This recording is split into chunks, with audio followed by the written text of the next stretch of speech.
attendance. Chantel Baker. Present. Kim Claypool. Present. Westwood. Present. Debbie Bartram. Present. All are present. Well, we are back. We're back and back, so to speak. Thank you. We are back to our favorite activity, which is honoring students as our students of the month. And we will start with our youngest students first.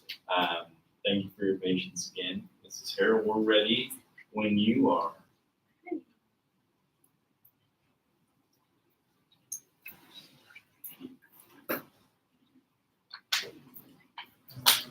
Four, 6, 7, 5.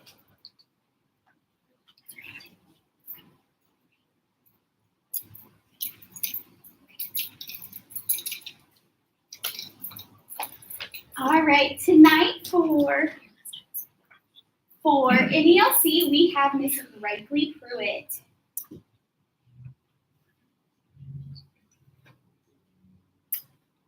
All right, some of Reichley's favorites.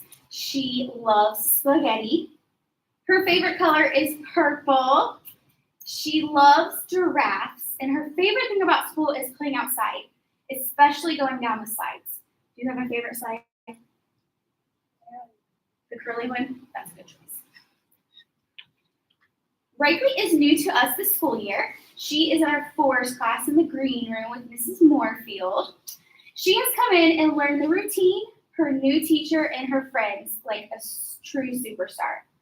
Reichley is always following school rules, and we can always count on her to make sure that her desk and her play area are cleaned up and ready to go on to the next activity. She contributes to her classroom each day with great ideas and excitement for school. She is a true leader at NELC, and you would never know that this is her first couple months with us because she just has fit in perfectly. When she grows up, she wants to be a dolphin trainer. Can you tell us who's with you tonight? Who's with you over there? Mommy and Daddy joined us tonight. Congratulations.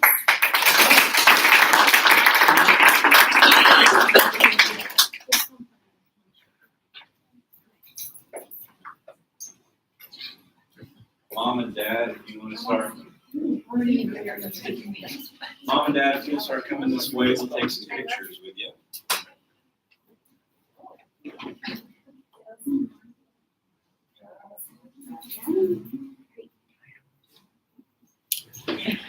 Thank you very much. Good job. Good job. How about one more? Hey, they'll take it.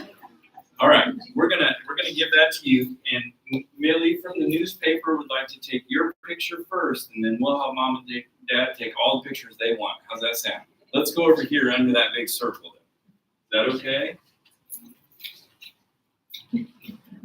Millie, I think normally. Yep. Millie's gonna take the first one. Move the frame certificate down just a little bit so you're talking your chin. There we go. There you go. Oh, that's Thank you. Good smile. All right.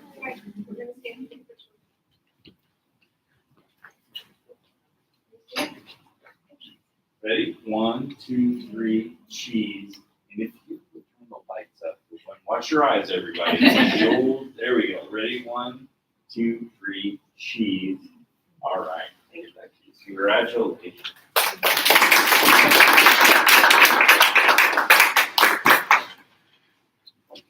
Up next is our elementary student of the month. Thank you, Ms. Stevenson.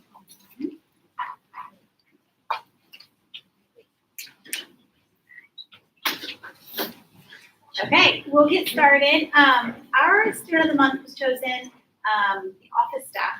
It was our turn this month, and so after lots of deliberation, I'm kidding, it was easy. She's perfect. We have Miss Ellie, and Miss Katie's here tonight to present the information. I did interview her and had lots of fun information about Ellie up here. So we'll go through the slideshow.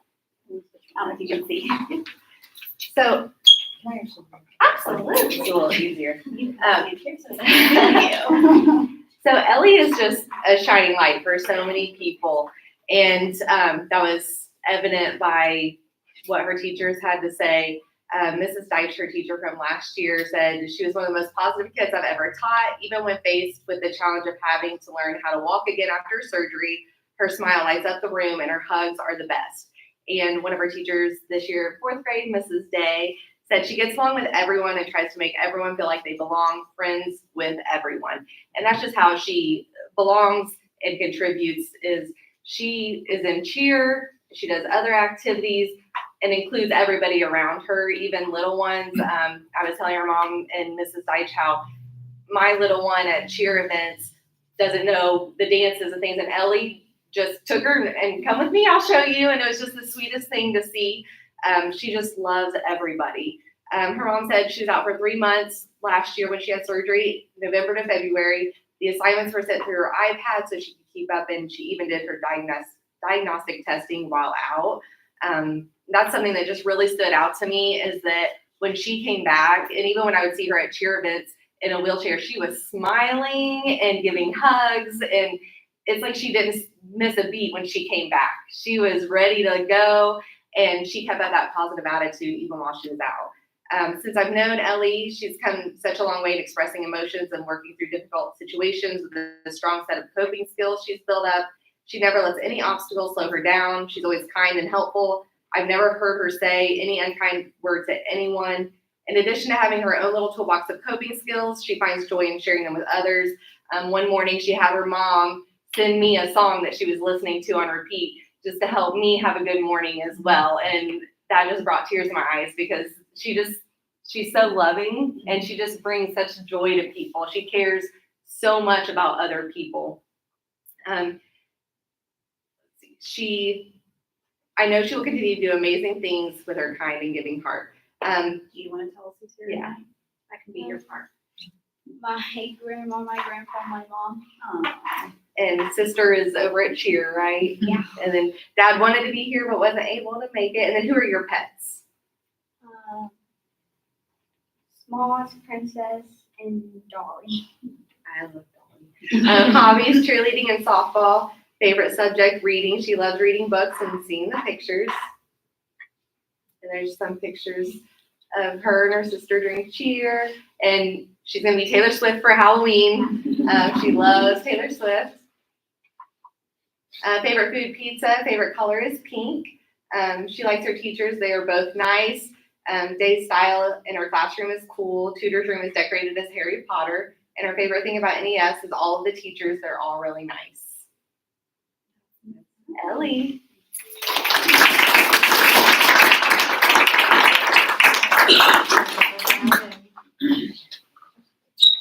There you go. Keep coming, Ellie. I'll meet you around. All right, I don't know who's gonna be in pictures, but you guys can start, staging. Sounds like there'll be a lot. Hey, this is your, we have a dolly as well, but our dolly is a dog. So I don't know what that means, but it's a great name. We're gonna give that to you. And if you wanna go under the seal, Millie's gonna take your picture. And then we'll get mom and teacher and Miss Katie. And There we go.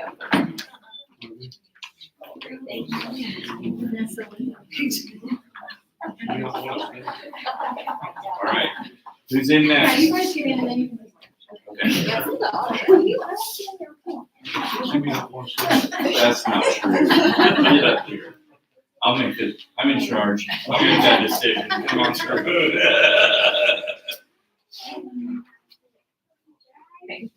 All right. Thank you. You bet. Like you didn't know, just like Taylor Swift, this is photo. That's ready? Well, how about one mom, Okay. and then we'll bring him in, is that all right? 1, 2, 3, cheese. All right, come on through.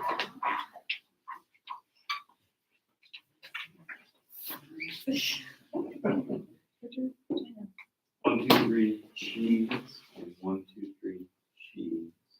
All right. Yep, thank you. You're welcome.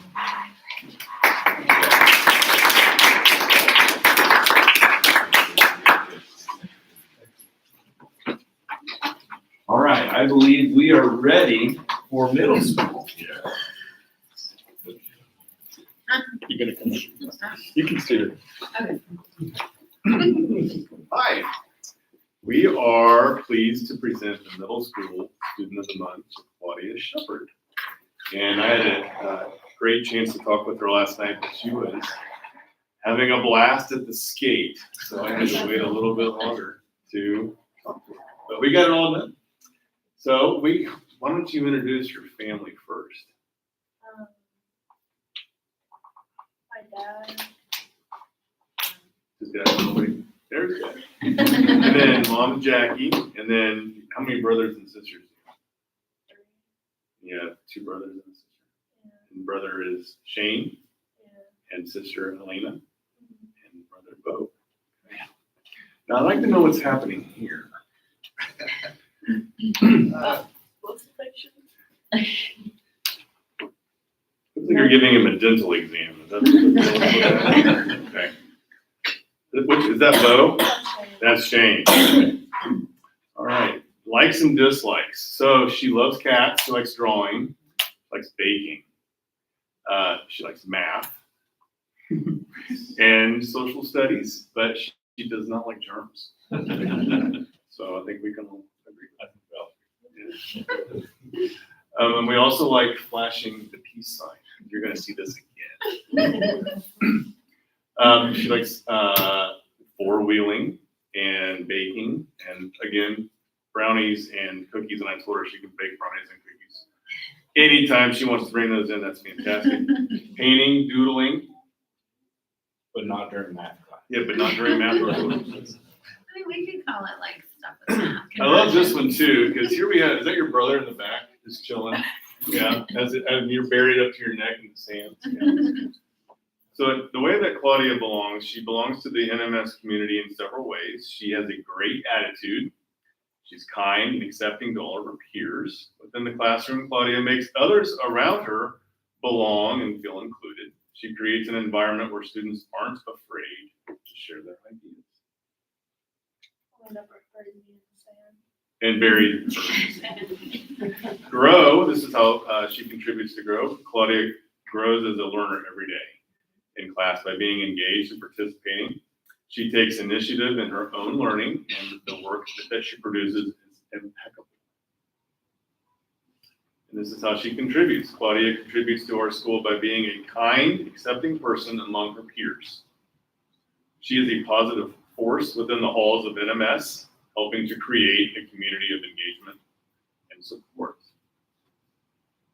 And what she likes about the 6th grade is that she likes to go to different classes and that there are different types of classes. This is the best one. She's still thinking it through, but she's considering being an acrobat when she grows up. And that is Claudia Shepard.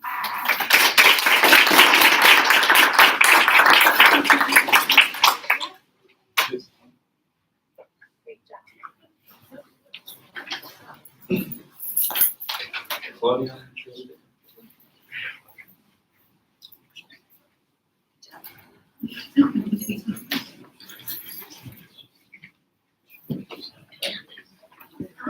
I'll meet you over here. I'm sorry, I got caught watching the paint dry over here. I didn't have to make the fence fast. Congratulations, I'm gonna give that to you. If you'll wait under the circle, Millie will take your picture, and then Dad, give the phone, I'll take your pictures for you.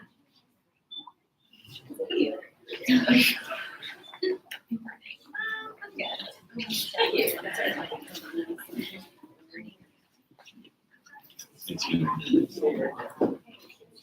ready? One, two, Okay, stop signing. 1, 3, cheese. And 1, 2, 3, good. That feels like it didn't take, so we checked those to make sure it worked. It didn't make the click sound.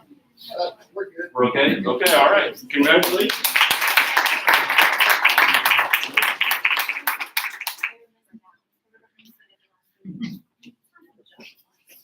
And now we are ready for our high school student of the month. So our high school student of the month could not be here. She's sports pictures. Sports pictures right now. Yeah. Oh, like right now. Yes, Oh, right of course, I'm sorry. You know, we've got another presentation, like, is she gonna come after? Yeah, it's fine. Like, She's don't going- delay, yeah. yes, okay, all right. So Ava Bales is our student of the month for the high school. Hard work, dedication, and exuding a positive attitude has truly set Ava apart. She consistently goes above and beyond in her studies, showing a genuine passion for learning and remarkable ability to grasp complex concepts. Her kindness and willingness to help others has made a significant impact on her peers in the classroom environment. Ava has a wonderful sense of humor and does always keeps her peers and students laughing and smiling. She is a shining example of what it means to be an exceptional student. Thank you, Ava, for being an outstanding individual. So Ava lives with her mom and dad and her dog, Olive. She also has a brother, no name though. Some of her favorites, her favorite movie is Gone Girl. Favorite food is Chips Ahoy cookies. Favorite subject is English. And her favorite book is Bright Young Women. And then her favorite TV show is Young Sheldon. Her hobbies include golf, painting, and watching TV. What is her favorite thing about NHS? Getting to be at school with my mom. I think she wanted points for Okay. that. It's sweet, yeah, it's sweet. So, what is your favorite memory in high school so far? Going to regionals for golf my freshman year. If she could visit any place in the world, where would you go and why? Rome, Italy. It would be so cool to see the famous buildings and experience such a historical city. Then what are her plans after high school? Ava plans to go to college and major in architecture. And that is Ava Bales.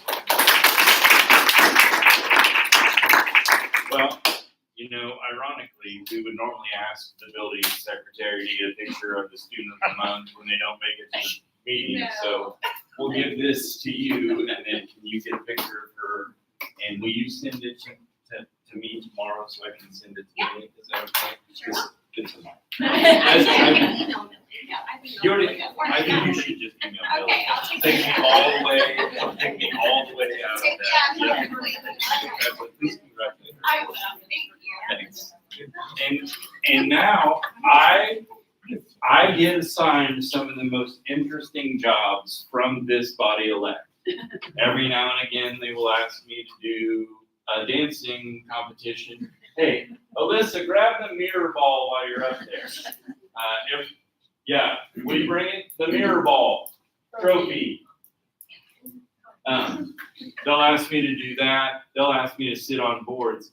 But they were so curious. I told the story. Cam, I swear I didn't know that you would be at this meeting because of this. But I told the story about how I walked out that day from Gamers Club with you, and you had that Deadpool mask in your hand. And I was so impressed with the intricacy with which you had created that. Thank you. And I told them, by the way, this is true. I'll talk about this in my update. But I told them the story, and they were like, we want to see this thing, and we want to understand what it was like when it was built. So ladies and gentlemen of the board, it is my pleasure to introduce you to Cam Feta, who made this amazing mask. Will you come and kind of walk them through what it takes to make this thing and kind of how you did it?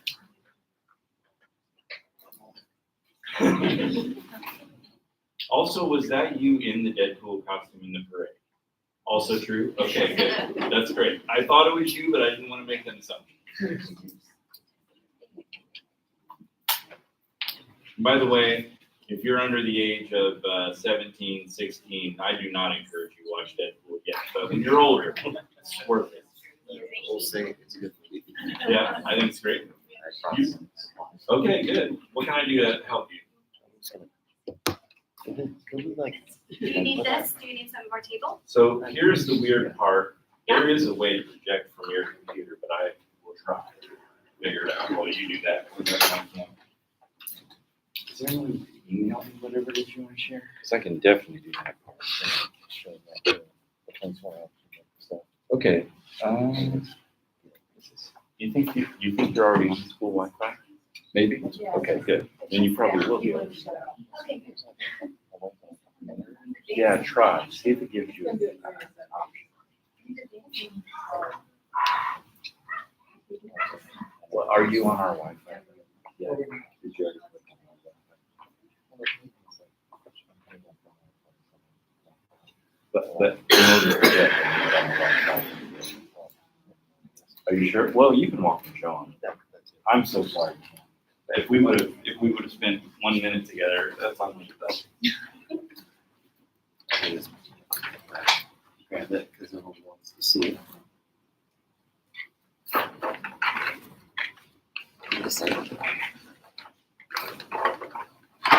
So I will tell the board, when this material comes, it is pretty much the same grade as your weed whacker at home. That's what the plastic comes in schools, similar to, I know I'm a funny guy and I say funny stuff, but on this occasion, this is the most actually, am I right, Kim? That's pretty much what it behaves like when we get it in as raw material. And then Cam has to go in and tell it, hey, print these layers in a specific way. And I think that's what he wants. You can show him on the computer, just show him how you can tell it the layers. And I'll just get this set up. okay. Like the dental mask. So this is what he was walking out with the day that I ran into him. It's super cool. Like, how do you get the design? How did you? Well, this guy, like, I just found him on the web, and I like, you know, I'm gonna do that. And the way I actually scaled it up the right way to fit my head, I actually have a 3D scanner actually scan my head, and it actually keeps the same size. And I just go on this site called Mesh Mixer, I can't really say it, and where I can actually make it the right size. I will say the first attempt at doing this was not a good idea.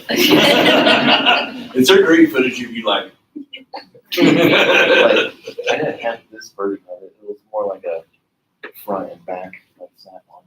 Okay. And it was like hard to get on there. You let me play with it that way. That's what you guys did. It was actually pulled together by magnets.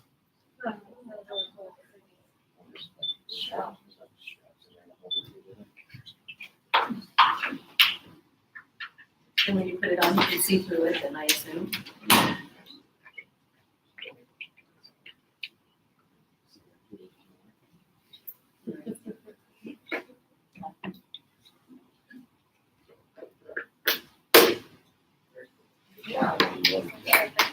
That's awesome. Well, there was a second bag. Is there more? Like, do you have more show and tell?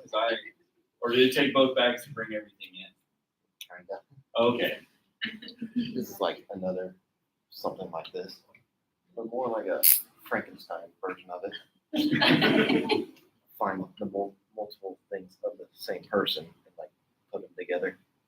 I don't really know how to say it. So pictures from where? Just off the internet? Well- Do you go to a certain place that you get pictures to put in this printer, or you just pull pictures off the internet? Well, like when I'm making my own stuff, like making it myself, I can find pictures of something I want and like take it to this place called Onshape, is where I learned in my engineering class how to make stuff. Just down. And like I lost my place, but But you bring, so do you bring, like, if I found a picture of a Hulk fist and sent it to you, tell me what you would do next. You would go into this Onshape and it would tell you how to 3D that, or? I would like need like how big it needs to be, Okay. like 5 inches long or how tall or something like that. And then I would like try to piece it together. Even like add like a handle for Hulk smash. Yeah. So the first thing I ever had made for me was a Green Lantern ring.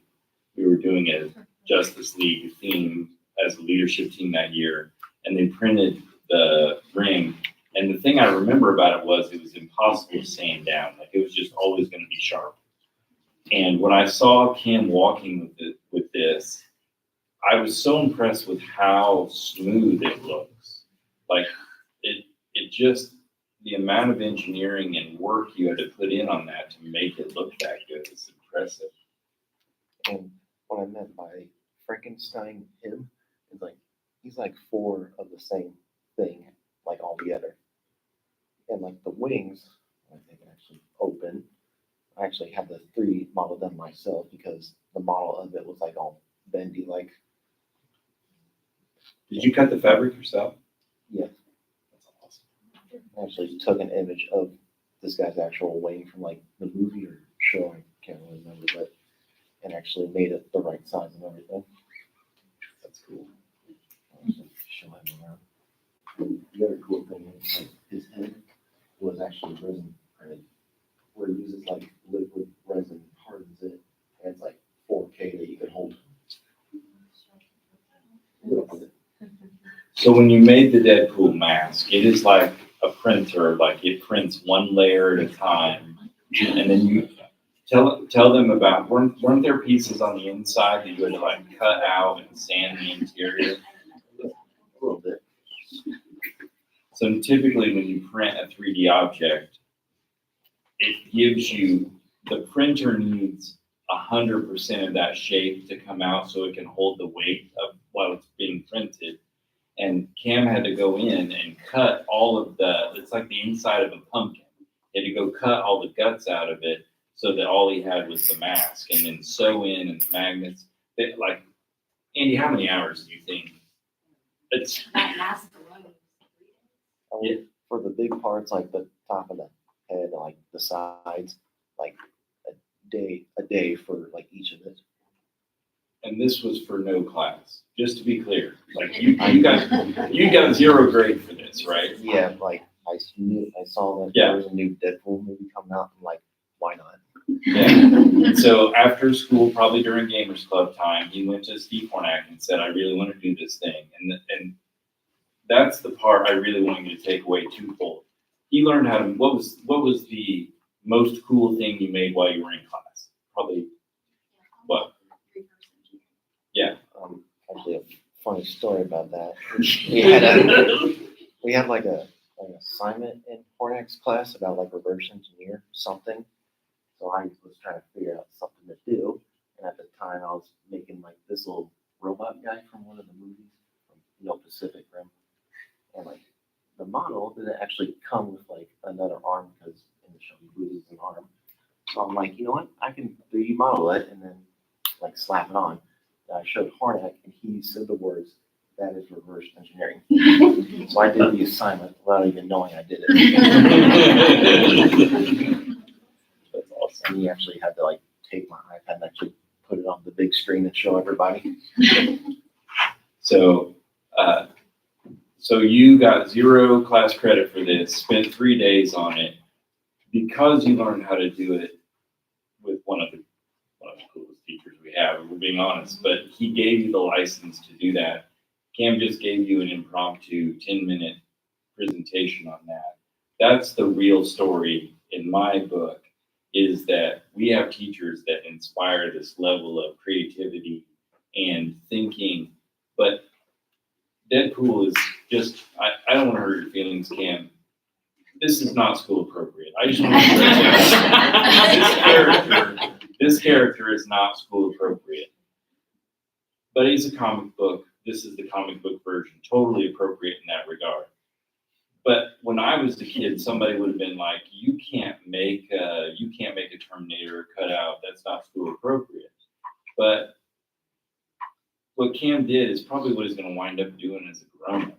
Like, that's the part that I think is cool about running into him in that hallway that day. Is I was like, oh man, I can't wait to tell. I knew Cam when he was just reverse engineering the Deadpool masks.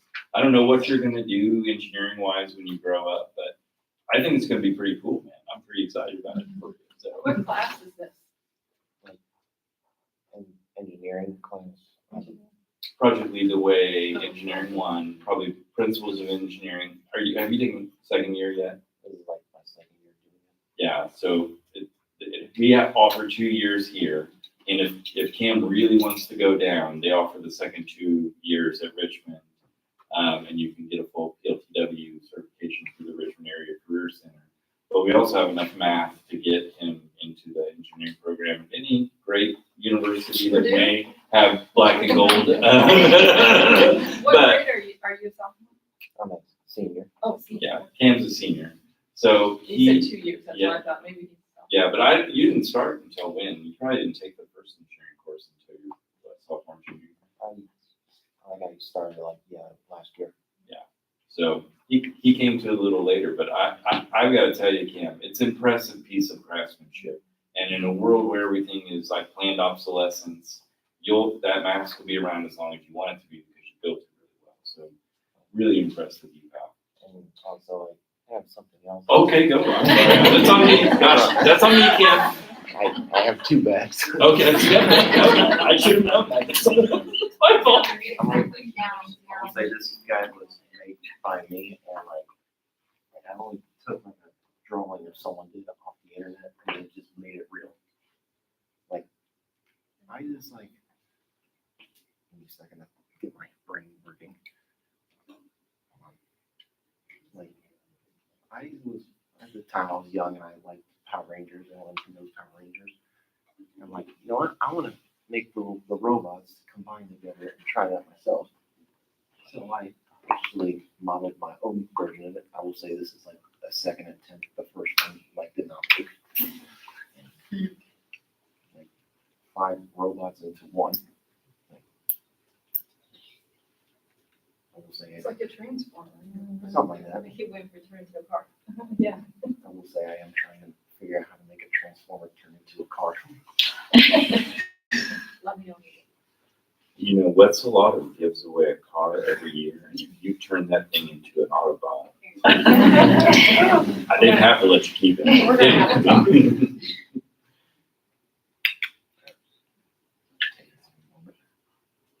get mad at me for talking, but the cool thing about this was he literally took pictures and then designed it on Onshape and made them all, just for visual memory, so it was really cool. So I just watched like to show like a few parts of them like coming together just to see how that works, and watch like people like show like the toys or something and like figure out the mechanics and how they function. What worked.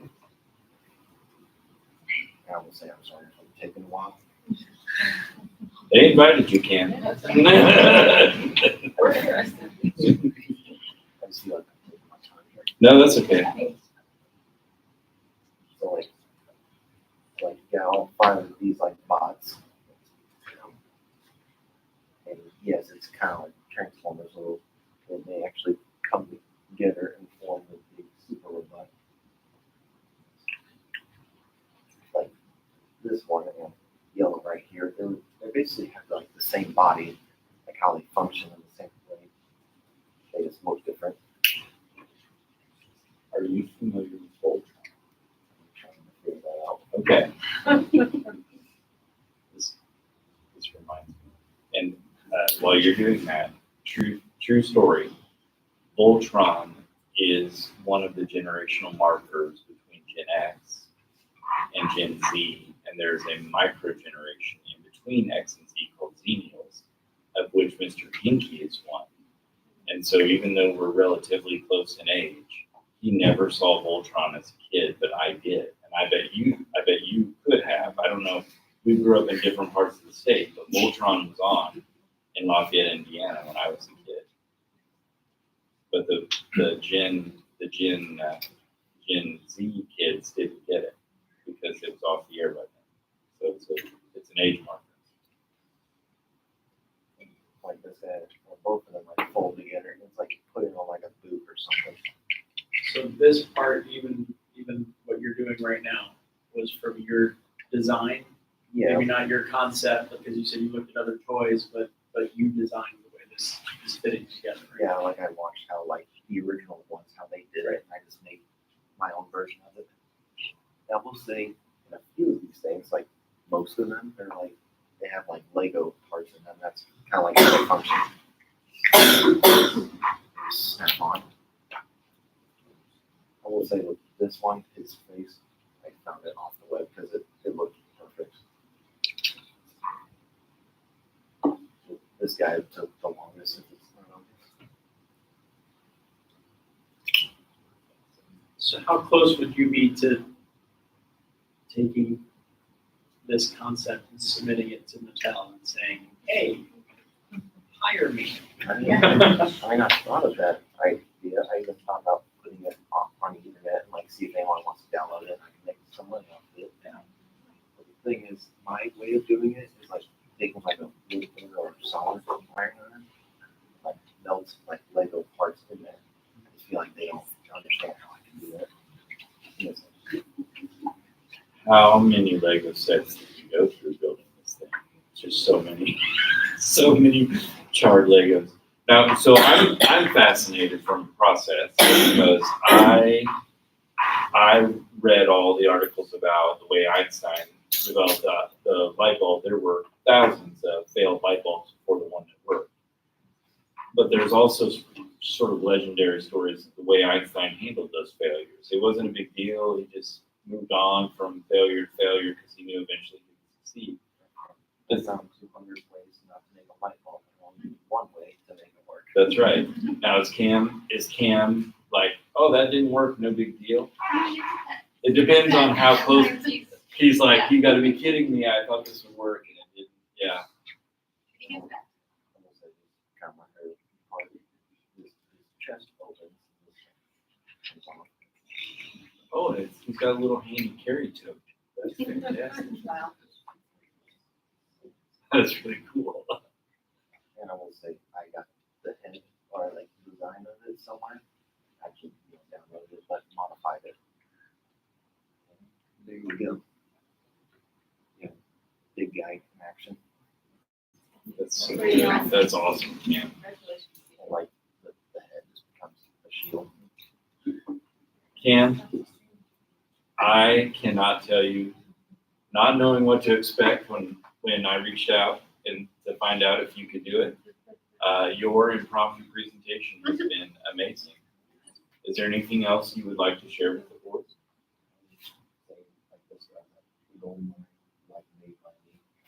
Yeah. So do you have anybody you can consult with and ask questions to, or you just keep going until you figure it out? Do you have anybody that you ever ask questions to, that you can go to and ask for some help?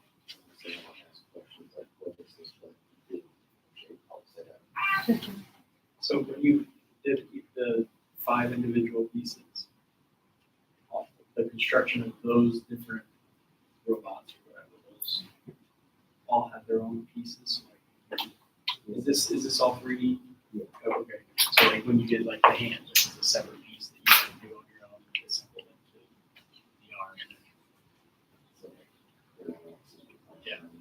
All very small little builds that you then construct. That's amazing. How long did that take you? Like I said, this is like 7, 10, so rough, like the first one.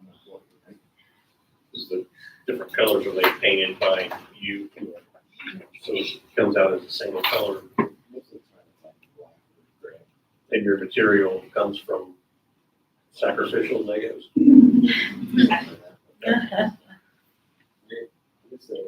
There's like a certain type of 3D printer that you use like 40 colors at a time. Next year, have like the painting and stuff. Like, I don't have to do it. Obviously, the problem is it takes longer. Very cool. Thank you for bringing and showing us tonight. Like our first show and tell, I kind of like it. Yeah. Hey, I have to start doing anything like that. we've got plenty of awesome things happening. I can show some stuff on the Yeah, real quick, Cam, because we do have some other things we have to do in this meeting. But I will tell you, you are the pleasant surprise of this meeting. I really have to tell you, I'm tickled. I'm glad I told the board that story because that's.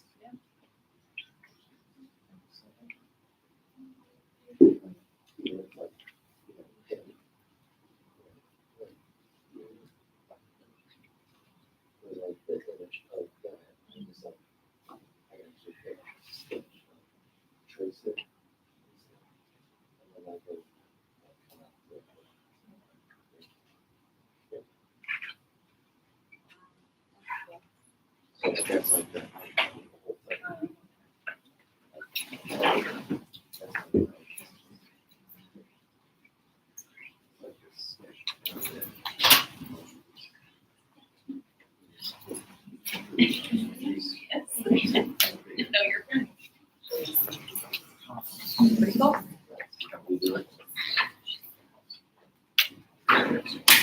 Well, if you don't have anything else to share, Ken, then we'll call it an amazing presentation.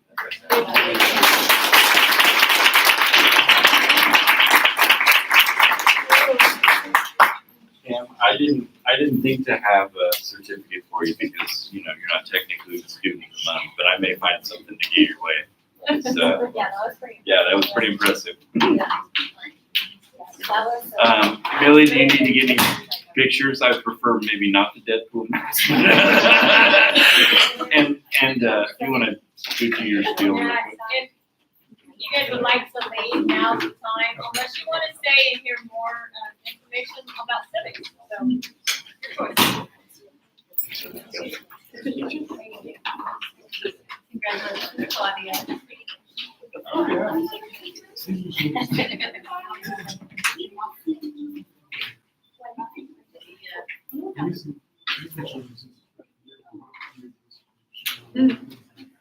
Good job, Kim.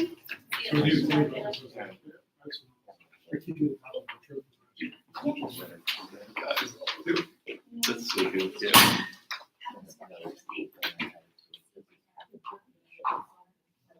So for our teacher of the month last year, we didn't have really a top one, we came around. That's awesome, man.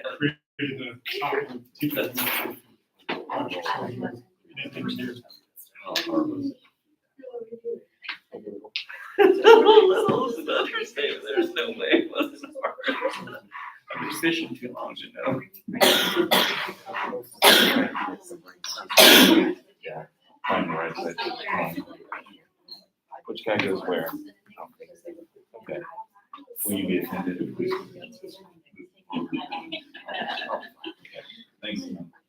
You're the best now. He's on his way out. Oh. All right, let's see if I can get this projector to play nice with my computer again. And we'll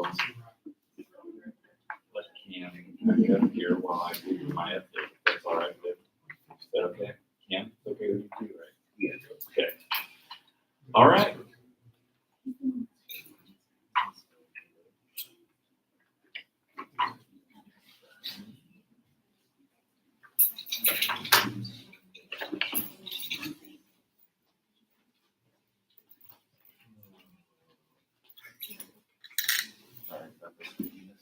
Oh, no, that's okay.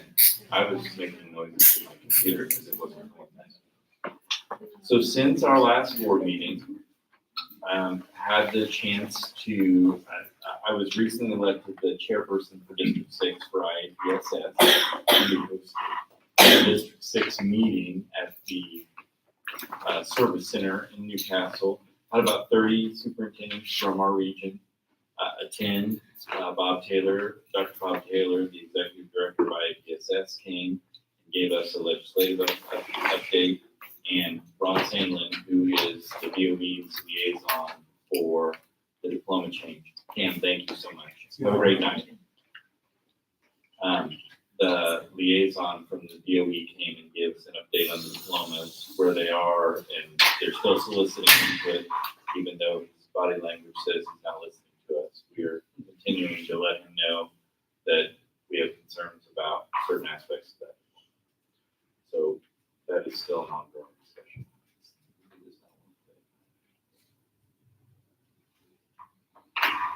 Alyssa, do you think you can try again to get that to take the screen? I did, at the request of Lynette Davis and Chantel, get to participate in the Dancing with the Stars. My wife wanted this to be the mirror ball that you win for excellent dancing, but that went to a Taylor Swift couple. We don't know where we finished in the voting, but I will tell you the Spurlocks were robbed. Am I wrong? They were good. They were very good. Very, The very Spurlocks were lost. The Spurlocks were robbed. But this was possible because you guys helped me realize I should do it, and because of our community. The fundraising, we won the fundraising mirror ball because of contributions from some of you, contributions from members of the Northeastern community. So there's no name on this for a reason, and I'm really happy that our community stepped up for Birth to now our office is a little bit shiny. The sun comes in differently now. So Is there a video of it? I heard there might have been. I don't have it. Oh, I this don't. one. But, Can we, this corner have a copy? yeah. Sure. We'll get that for you. It's a Blues Brothers. I heard about it. We don't need it. We're not supposed to watch it tonight. Maybe give it 5 minutes. Maybe it'll be different.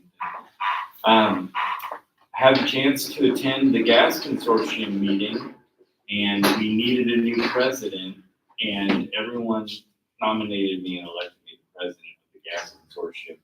And there were a lot of jokes that ensued after I became the president of the gas consortium, none of which are fit to share here. But I am now the president of the gas consortium. We did buy more units to try and drive our price down over time. We can have natural gas talk some other time. Had the chance to host our Wayne County superintendents here in the chamber. We had a nice meeting. We discussed our chamber events and our enrollments. And I do want to tell the board we are up 6 students from last fall's count. 6 students is a nice number. It is north of where we were last year, but just south of the number that trips us having to bargain. So it is like the perfect count. We may be up a few more between now and count day. Sometimes students come. There's been some upheaval, unfortunately, in one of our neighboring school districts. Sometimes that causes folks to come up a little after the school year has started. Do you have a total count of what we It's 1272 is what it should be, if my math is correct, and my memory is good, both of which can be suspect. So I can get a hard count too, but I think that's what it would be. Had a chance to meet with IU East, and we applied for a teacher residency grant. The teacher residency grant would help us have a student teacher that gets free tuition at IU East while they're there, and then we would get first crack at employing them if they were worth employing. So it is a unique grant that we have to partner with the university on. We have to agree to work with a student during their coursework, and then we have to try to offer them a job if there's an appropriate job available, and we believe they're a good candidate. It's not indentured servitude. We don't have to take them if they're not a good candidate. But given the number of students matriculating into education schools and some of the shortfalls that we have, we felt like it was a great partnership to try and get some more people into education. I promise I'm trying to pair with that and continue to advance this. And you said that's a grant? It's a grant, so no cost on our part at this point, and we might have a teacher out of it, so win-win. And that person gets half of their degree or more paid for by the state of Indiana. So after that meeting, I was like, well, pretty good deal, we should take that. I went and worked with our consultant for the budget. Our consultant for the budget is the CFO from another school district, and sat down and did all the required filings for the DLGF and to prepare for our budget meeting tonight. So we'll go through that in just a little bit. Attended the Indiana Gala for Educators. It was a nice chance to see folks win for educator-related activities. Northeastern won an award for most collaborative. They had one of their teachers win. Randolph Central had a teacher win, and the Hancock Eastern team won for an initiative that they're engaged in. And we did apply for, there's grants associated with this event. And I went for 2 reasons. One of my teachers at Noblesville West was awarded an award, and I wanted to be there to support him. But I also wanted to see the kind of projects that were winning and who was winning. I kind of picked some brains about what we could do, because we applied and we did not win one. And I wanted to understand why. So I was doing some field research then. Had the chance to, I want the board to know that after the serious we had a serious accident out here at 27 in Wallace. And it was a 2-car collision, high rate of speed, airbags were deployed. I believe one of the folks had to take an ambulance ride because it was a very severe accident. We had to redirect traffic off of campus because 27 was closed and people needed to go north, to go around to Harbor, to go south. And every vehicle rolled their window down and said, they've needed a light there since I went to school here in the 70s. And I don't disagree with that sentiment. So I wrote an email to Senator Rotz and Representative Barrett. And Senator Rotz, to his credit, got back to me within the hour, said I will reach out to the Department of Transportation and ask them to come and look at it again and reconsider it. For those of you who may not have been on the board, the first time I met Senator Rotz and Representative Barrett was because of this intersection. I invited them up. They came up. The 3 of us talked about it. They said they'd reach out to the Department of Transportation, which they did. The Department of Transportation did a detailed traffic study and said you don't qualify for a light. You don't have enough need coming off of Wallace for a light except for twice a day. And I tried to, as kindly and not angry as possible, explain to that person that the 2 times a day we do need it, we really, really need it. It's precious cargo, it's our families. Why can't we solve this problem? And my understanding from other civil engineers is that it would take a traffic fatality for them to be able to change their mind about that light. And we came dangerously close to that in this accident. And my plea to the representatives, and if the Department of Transportation will work with us, my plea to them will be, why do we have to wait? Why do we have to wait until something horrific happens when we've seen so many near misses at this intersection? And so I want the board to know that problem has not gone unseen by me and our community. I've reached out to our representatives and I will follow up with the Department of Transportation as appropriate. And I just don't know, because it's not the first close call. It's not the last time somebody will have a wreck. That intersection is difficult when we back up traffic coming on and off of our property. And as a parent of a driver, I worry about it every time my kid turns like that. Have we ever reached out to, say, Monroe Central on 36 outside of farmland, or Union in Randolph County? They're on public highways, similar layouts, ingress, egress. There's no straight from parking lot to road, right? Where ours parking lot primarily exits onto another road. I think that was an explanation I got, was because the road traffic, not just school traffic, they measure it by road traffic. Monroe Central and Union, there are 3 unions. well, Union and Modoc. Thank you. Sorry. And also Shenandoah. They're on, There's a light, it's a flashing yellow, very similar to what we have. but they don't have a traffic light, right? None of these schools do. And we would have to employ 2 additional officers. You cannot direct traffic on you can correct me if I have this wrong, but I don't believe you can direct traffic on a state highway with less than 2 officers unless it's an expedient emergency.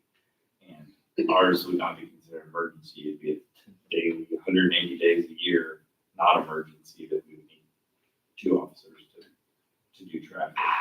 And in larger places with more police officers, they have a few more off-duty police officers who might be interested in that business.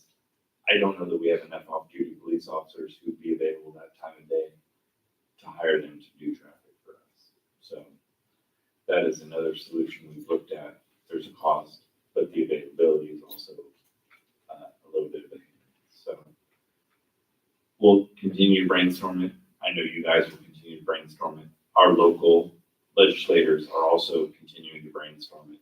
I hope that we have a solution better than we have to wait till there's something else. We're importantly, no, it's not gone.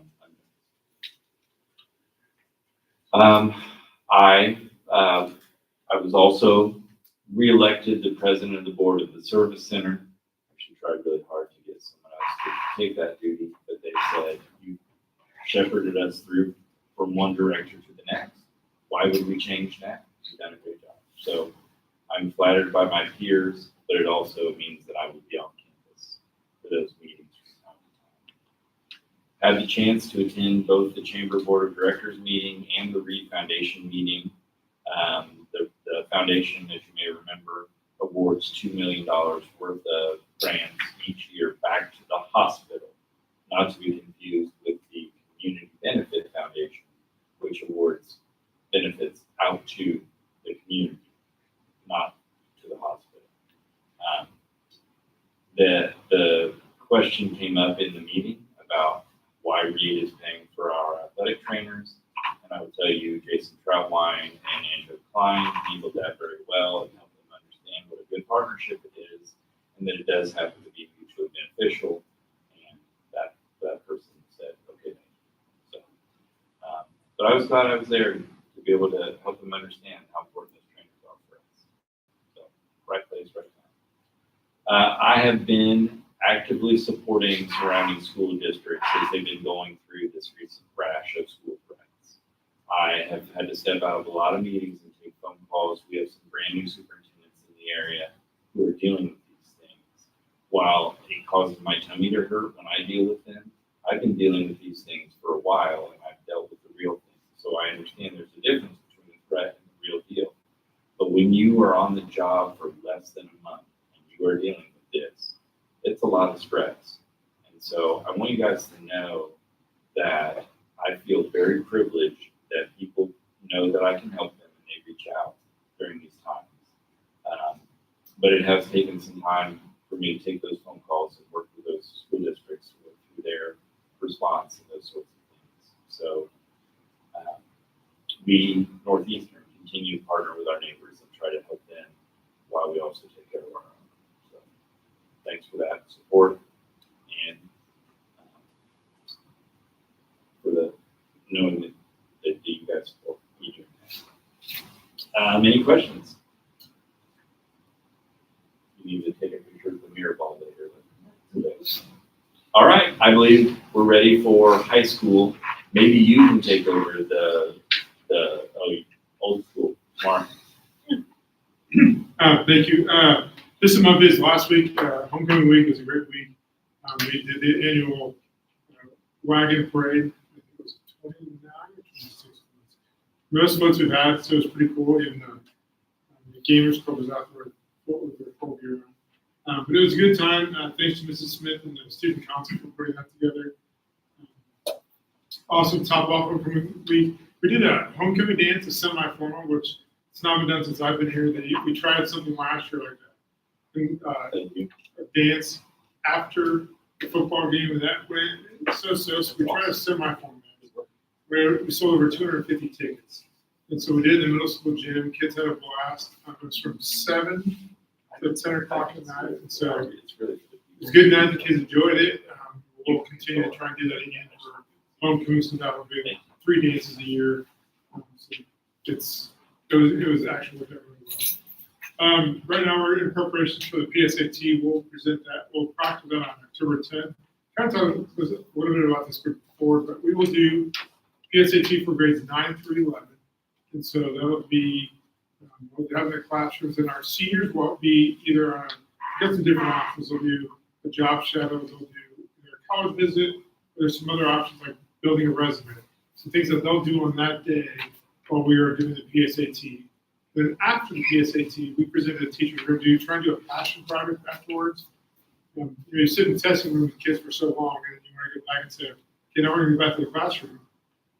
Probably not going to get as much out. So we're going to do something different this year with the passion project for the kids. The teachers are doing the projects. The kids will sign up for it, and we'll do that for the remainder of the day. We'll work through that after lunch. Exciting news, we started a partnership with Ivy Tech for the Indiana College Board. And so we have a K-14 advisor coming on board. They'll be in our building certain days of the week. So I went through a lot of interviews with them. We went through lots of candidates, and we found a really good one that will be starting with us on the 23rd. One of the neat things is this is a student that, when the student went to Purdue, they were able to skip a year of college because of the ICT they got from Ivy Tech. So they're really going to be something they can sell it to the kids as far as what the benefits of it are. So we're excited to have that person come on board. And this is it's no cost to us, but it's nice because now they can really help us with knowing where the kids are at academically, what things they need to do. They can work with the transcripts to try and get more kids on track to get the ICC. The ICC is, if you go to an in-state college, 30 credits that'll transfer if you get the ICC to any of the in-state colleges. Even some of the private schools will still even take them. But if you go to IU, Purdue, Ball State, they guarantee to take those 30 credits. So it's basically 2 semesters of classes that you don't have to retake. So it's a neat thing with the ICC. So events we do have coming up, we have we have IU East Day for our seniors on the 24th. We have 14 students that will be going to Model Ledge at the State House next Wednesday. Then also next Wednesday, kind of a neat thing, they do a mini medical conference at IU in Indianapolis. And they have 50 slots available. And so we and our kids sign up, and we have 14 of the 50 slots are Northeastern students that are going to. So that'll be a pretty cool thing. So we're going to try and send one bus, drop them at the State House when we are at IU Indianapolis, and drop the other half. So just some things coming up. The Manufacturing Matters Day, that's on October 4th. We'll have kids go to that. Mr. Keesman will be taking his advanced manufacturing classes, principles class of that. We have some other kids that will sign up to go to that as well. So that's all I've got. Any questions for Mr. Markler? Okay. Mr. Smith. I'll give you guys a handout with one. First, he's got a road PowerPoint, and now you have a handout. No, Just wait. I just want to sashay around in that wizard Yeah. jacket. Wow. Oh, man. So we've been talking about schools that utilize iReady data well in their instruction and in their small groups, and we were kind of hoping that maybe we could go visit one of those schools. Just so happened that we reached out to iReady, and they gave us the name of a school and a gentleman that we could talk to, and we gave them a call. And so on Friday, Megan Scales, she teaches 7th grade math at the middle school, and I are going to go visit this school. The school is located in Greenwood. They were actually on the news recently as being a really kind of a trendsetter in this regard on how they do iReady data and how they use MTSS. And so this school is called the St. Francis and Clare of Assisi, and we'll be talking to Mr. Goddard, who is the assistant principal, and kind of glean some information from him and his staff. In the Northeastern Middle School Student Council is hosting an after-school event Friday, September 27th, after school. This event is from after school until 5 o'clock, and we're going to have inflatables, volleyball, cookie decorating, temporary tattoos. It's actually a pretty fun event. We do this every year. We're also, I think it's like $1. They charge $1. Homecoming praise. Again, I know Mr. Markwood already mentioned it, but I would like to publicly recognize Heather Smith for her work with homecoming. I have to tell, like Mr. Hinkie and I were talking about this, and it's like our favorite. I think it's one of our favorite things each school year that we do. We've kind of, speaking of some of the things that have happened at the beginning of the school year, and then to see the entire building just so full of green and gold spirit, and it just seems like that's what we needed, was just to kind of have all that school spirit oozing through the crevasses. And she put in countless hours to make this possible. She put a team of students together to help her. So it was quite impressive. We also had Josh Holdeman from Lighthouse Assembly of God visit our school. He talked to our middle schoolers about bullying. He had a bunch of fun activities for them. We did that on a Fantastic Friday. Next week is College Go Week. Mr. Tucker has prepared another round of fun dress-up days for the students, and we're going to hopefully have a couple people from colleges come and talk to our students. And speaking of Mr. Tucker, we want to also extend a many thanks to him for all of the time and effort that he put into Challenge Day, which unfortunately, for the second time in 3 years, the Challenge Day people dropped the ball and didn't show up. So at this point, there is no Makeup Day planned. That organization is based out of California, and there's a lot of entities that I guess are involved in this. And I really don't know what all happened, but apparently they had the wrong date. There is one difficult decision I need to report that, based on some of the difficulties that have happened in the music department, one in particular with a personal issue with one of the teachers and then the staff change, we've decided to make the difficult decision of canceling the fall music concert this year. It'll just be a 1-year thing. It'll be back on the docket for next year. This is just the middle school. Just the middle school. Yeah, high school doesn't have one actually, but both schools will be performing in December for the holiday concert. That's all I have. Any questions? How many hot dogs and hamburgers did you cook that Friday night?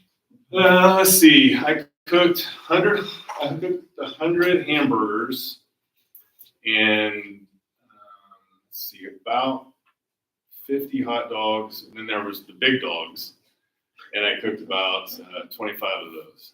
Well, my husband was impressed that you used seasoning. Yes, I did. You see. So he made a comment. He's like, I would have known that. We would have waited. So, Well, I'll be there again the next game, but I will have to say that next morning I could have stopped traffic with my breath. It was rough. So There's our light. there it is. Slate It's out there all breathing, everybody. Slate is offered to direct traffic. Got it. And he's in deep hops with his fellow administrators for the handout thing. Noted. Yeah. All right. Any other questions or comments for Mr. Smith? one more question. Does middle school have fire? Yes. So that would have been one of the other ones that was canceled. A series of unfortunate events. Yes, indeed. All right. I think if there are no questions or comments, sorry, I asked a question to my teacher. I think we're ready for the elementary. My notes. We had a great time at homecoming, and during that week, it's always fun to do all the dress up. So the elementary appreciates being included in the parade all the time as well. So that's fantastic. Our candy bar sale was huge. We sold out in a week, which that's never happened. So we make almost $10,000 off of that fundraiser alone. We weren't sure because, inflation hit them too. So the candy bars were $2 and not $1. And we weren't sure how that was going to go, but I didn't hear a single word about it. And in fact, I had about 50 more boxes requested, but we just didn't have any. In the past, we've always purchased, so I will meet with our rep here in a couple of weeks when we wrap up, and then we'll go ahead and prepare for the next sale. And we usually order based on how well we did the previous year, so we just ordered how we've done. But I don't know, it was wild over there, just bars everywhere. Chocolate bars, but it was great. We're very excited about that. We have a lot of fun fundraisers. The PTO has done a really great job this year, very organized. They had our first ever annual outdoor movie night at the elementary a couple weekends ago. Unfortunately, it was like the weekend, it was 35 degrees by the time I left. It was cold. It was cold, but it was really fun. They had inflatables. They sold cotton candy and popcorn, and you just brought your lawn chairs, and we sat behind the school and watched the emotions Inside Out too. So it was fun. They did not make much off of that because it did cost to purchase all of those things, but they said that's not what it was about, so they're okay with that. And they'd like to do it again and just maybe not get a piece of coal. But that you can't really predict that in Indiana. But that was a lot of fun. The Well Conference is a conference that I've gone to the last. This is my 3rd year here, so for 3 years. This year we've signed up. There are 4 women going. WELL stands for Women Educators Leading Learning. So it's just a women's conference, which is lot of fun the last couple of years. This year, we're part of the consortium. Am I saying that? Sounds like I. That's right, you got it. It is a series now where we had our first in-person this week in Greenwood, Indiana, is where we meet. And the speaker will now be with us for the next several meetings. 3 of them are on Google Meet or Zoom. And then we'll meet again in person in April. But it's the book that we're using is called Break Up with Burnout. But there's just so many interesting women there that there's a lot of time to just talk and have panels and conversation and questions and share stories. So a lot of fun. Kelly, myself, Holly from high school, and Teresa Urban, who's my instructional coach, are the 4 that are going. But we get to bring a friend for free. So bring me next time for the online pieces because they really want to double that group by April. So excited about that. Excuse me. Donuts with grown-ups. This is the big event. This is the biggest news we have coming out of the elementary right now. We've done that event during the day, and it's a hit, and we combine it with our book fair and everything. But it really is so big that we can hardly handle the traffic and the parking and the people and give them significant time. So we partnered with PTO, and we're doing something called the Spooktacular, which will be on a Monday night, the week of Halloween. We're still partnering with Dory Orchard, and they're still making the apple donuts. And we'll have a juice as well this time, but you'll be able to come in the evening. So 5:30 to 7, and it's an indoor trick-or-treating. So we moved everything inside. So there'll be trick-or-treating, the book fair, donuts, costumes. That'll be a time when everybody that wants to can wear their costumes to school and parade around and pictures. We'll do all the same things we've done in the past, but now it'll be an evening event. So October 28th, we're excited about that. What do you think the likelihood is that we have to tow anybody that day? 'Cause it's the Depends on the one- rent. It's pretty dry. It's the one day a year we wind up with tow truck potential because somebody's got stuck in the grass. So- I'm hoping little because I don't know what all is happening that night here in general, but I'm hoping there'll be more parking available. I don't know, we'll see. Yeah. The 28th, the Monday night. And the only other thing is just, I will say, and it was just today, but I really loved our PD day today for Marzano coming in. The elementary really, I felt like, and you were with us with NELC, responded to the topics of the day and the flow of the day. We have really good professional development with Marzano and good conversation. And in the afternoon, we did part of our ALICE training and our safety training. And we've decided as a building, you have to have a lockdown drill every year. We've already had the active incident. So we're going to rethink the way we do the drill. And we're going to do a couple of things. One, we're going to notify parents that we're doing the drill. And it's going to be just a conversation in scenarios. Officer Davis called it a tabletop scenario, is what we'll do with them. But we'll prepare the kids and the families. They'll know what day it is.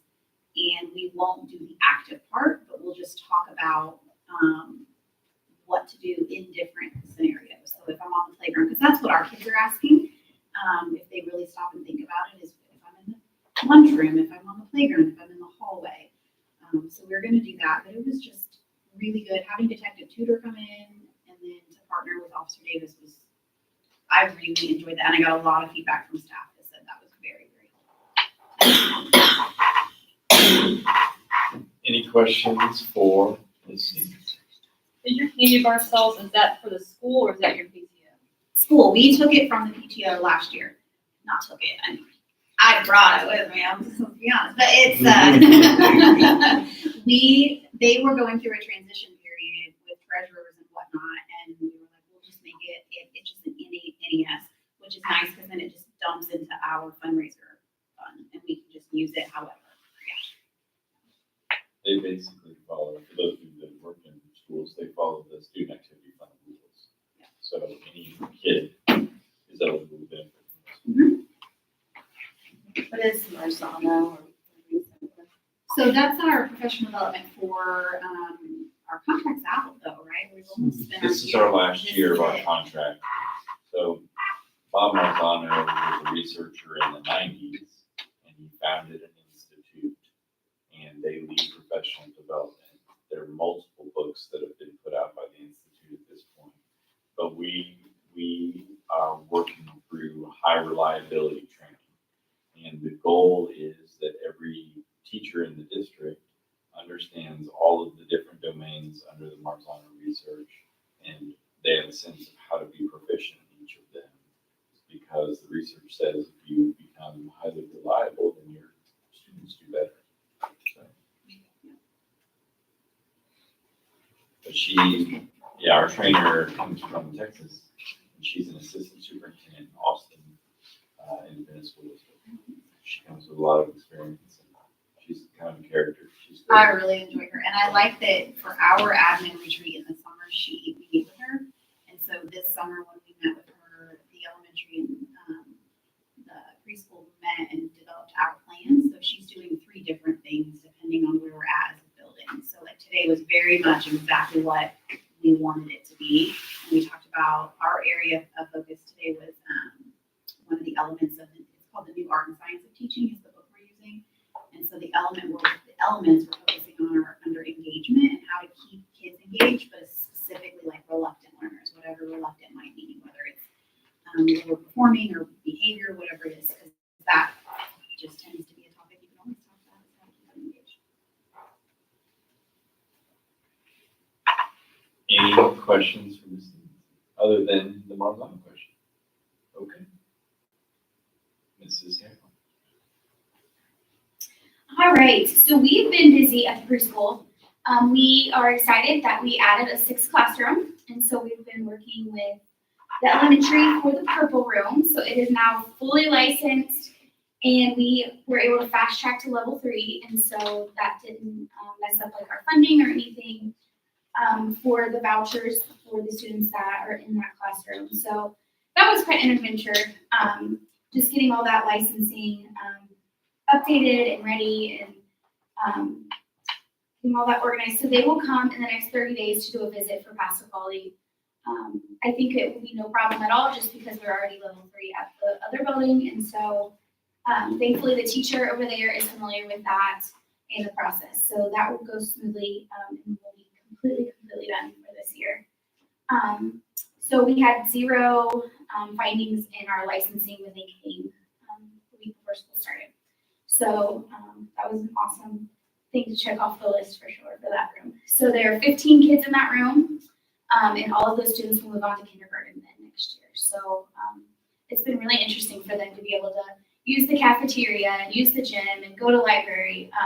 So it's been some really good feedback from teachers and parents. So let's see, our first field trip is coming up next week. The 4s will be going to Cope and the Sensory Park. And then, of course, our orchard trips will be in October. So that's always an exciting time for us. We're settling in with all the new staff members. We had quite a few new teachers and aides. And so getting them through that licensing piece and training and fingerprinting and drug test and TB test was quite an adventure, but we are good to go there. Let's see. With the movement to the next level of FAFSA quality, which is accreditation, comes us bringing in some parent support. And so we have the PTO that we partner with, but we also are doing parents of preschoolers, which is what we're calling POP. And so we had our first meeting, last week, and they're really excited to get involved. It's more of a building level group. And so they're going to help us plan our fall festival on October 10th. And they're gonna run the stations. They're gonna help us set up and tear down. They have some really great ideas for fundraising and just different family events. So it's not just us planning it and the teachers having to set up and tear down and come up with all the ideas. So that's we meet monthly for that parent group. We have new window tint on our front and back doors. So it looks really nice when you come in, and then you also can't see it from the street too. So I've gotten some really good feedback from parents about that. Let's see, we have 5 staff members right now using our employee sponsored grant. So we are still partnering with the YMCA to use their daycare. So they are completely remodeling a facility on the west side of town. However, it is not ready yet. And so they have been using their current YMCA building. And so the parents have been super easy to work with and know that once the building is completely done, it'll be beautiful. So, and then any day now we'll hear about the Early Years Initiative grant. So fingers crossed, because that's over $500,000. So. And we have enough funding for 9 seats. And it's for this year and next year? It's for this year. I'm finding though that we have a lot more funding left, so I think we're gonna be able to increase the spots. Okay. Is there an age? Do they take it? Yes. Newborn? Newborns up to preschool age. So, we had a couple preschoolers who, they wanted to attend our building, and so we were able to use those seats at our program too.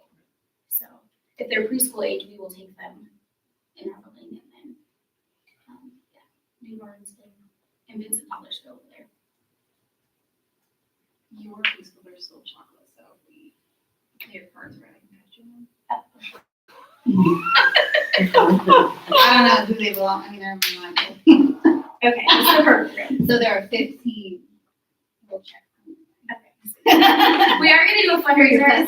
It's kind of like the calendar thing. Like you pick a day on the calendar and you sponsor that amount. We're gonna do school supplies though, and so you can pick like a school bus and sponsor that for $20 or markers for $10 or something like that. So we are gonna do kind of our own. So. Anything else?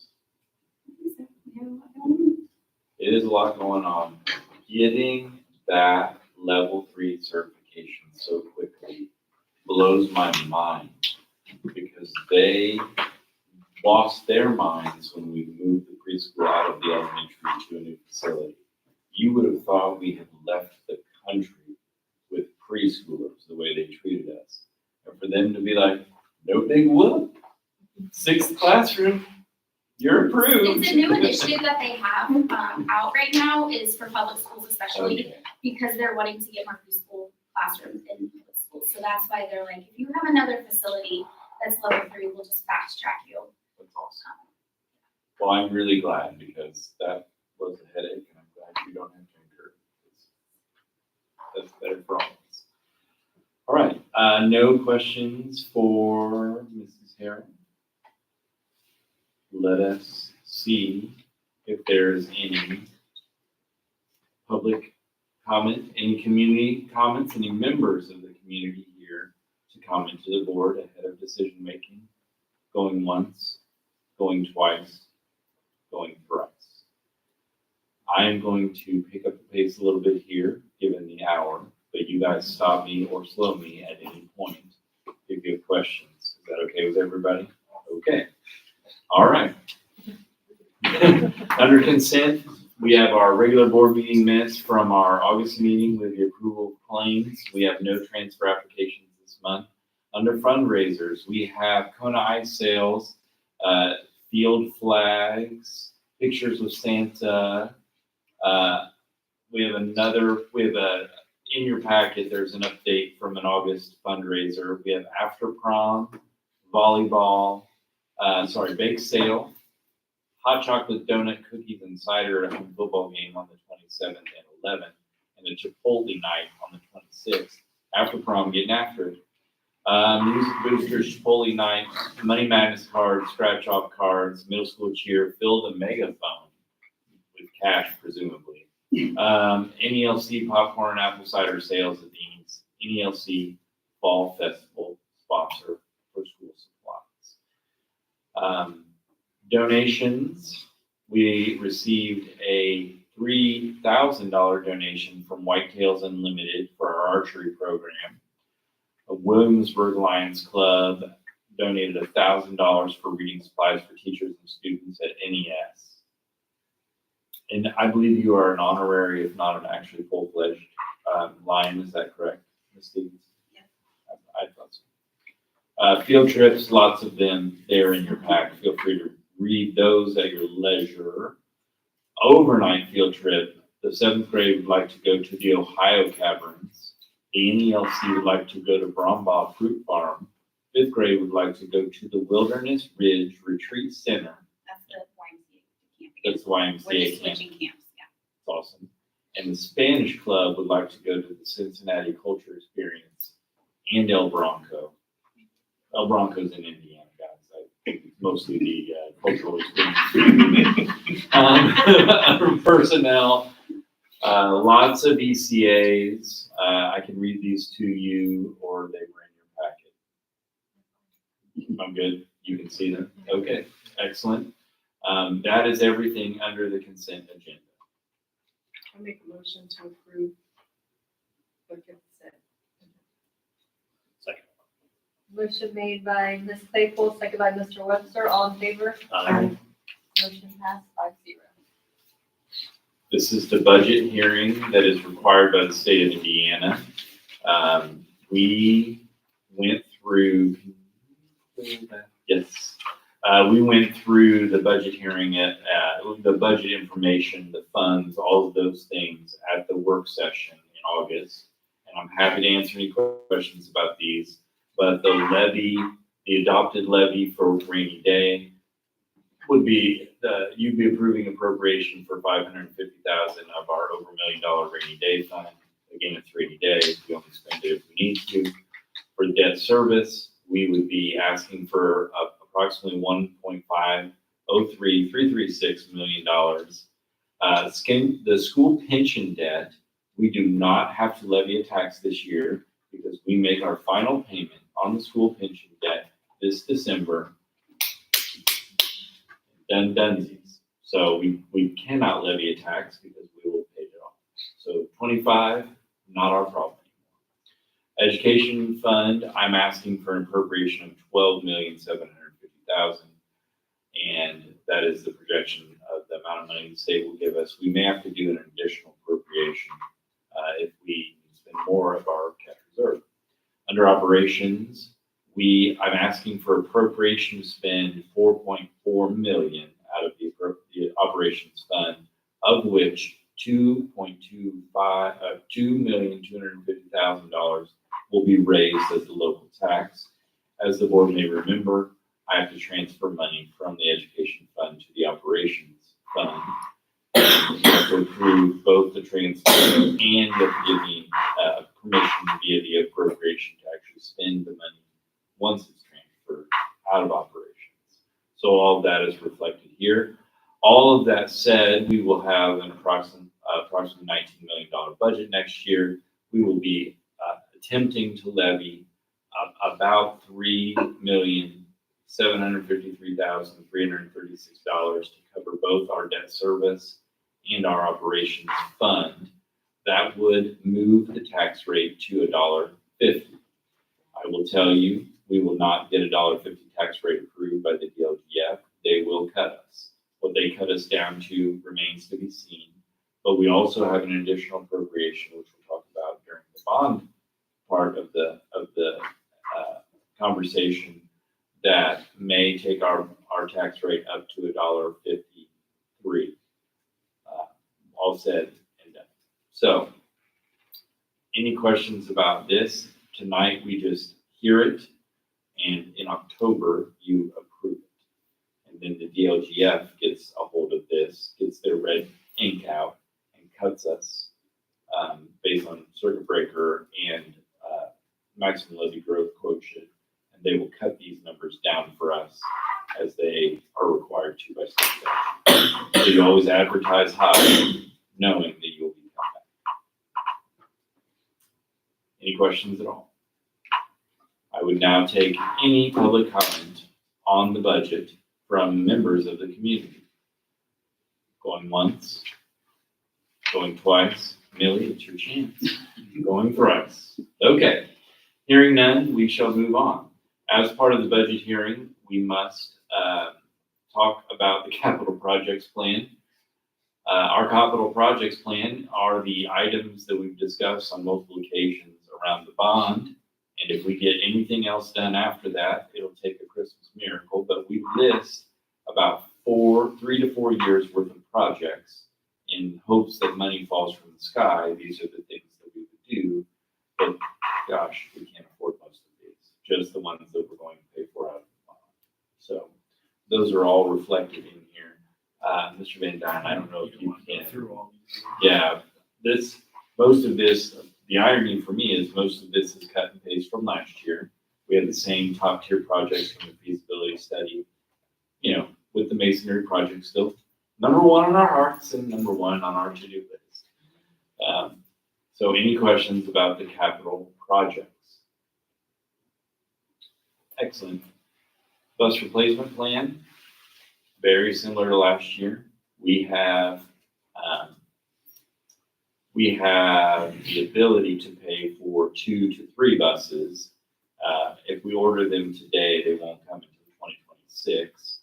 So calling them 2025 buses is an exercise in hilarity. Nonetheless, we will save the appropriation and we will set aside the money in 25 to pay for them when they arrive in 26. But we always put 5 buses in the kitty in case we have a bus accident or a bus failure, for lack of a better term. We usually buy 2 to 3 buses, and we will keep that appropriation for the others in case we run into an insurance situation and need to buy more buses. I've had a lengthy conversation with Mr. Burge about our electric buses. We did win the rebate for 23. They changed the proportionality of the grant. So if you'll remember, our cost in our electric buses was about $63,000. Our cost into the new electric buses, if we were to buy them, would be approximately $200,000. It's not cost effective anymore for us to buy them.